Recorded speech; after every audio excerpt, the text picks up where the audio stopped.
I want to talk to you guys about something I've decided to call the what about me effect. The what about me effect basically combines individualistic culture with being chronically online.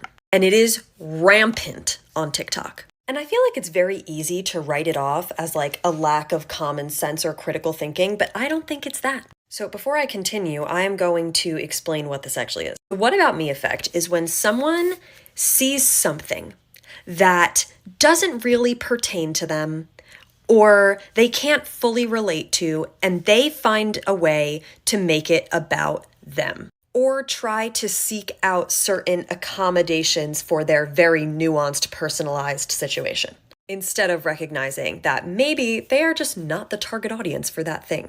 I will give you an example. If anyone has seen the bean soup video, where this girl, she makes like a bean soup that's high in iron to help with your period, and it has like a gajillion different beans in it, and it's called bean soup. And she got all of these comments being like, well, what should I do if I don't like beans? Well, how do I make this without the beans? Can you substitute the beans? Instead of just saying, hey, if I don't like beans, maybe I shouldn't watch this bean soup video. Like I said, very easy to write that off as a lack of common sense, but I don't think it's a lack of common sense. I think it's this individualistic culture that we have created in the United States and maybe elsewhere. I don't know. I don't live elsewhere. I live in the US and I see it running rampant here, where we make everything about ourselves and seek out accommodations and validation for everything. And before someone makes this about something it's not, I'm coming to you as a leftist who cares a lot about equity and inclusion, so those are not the things I'm talking about.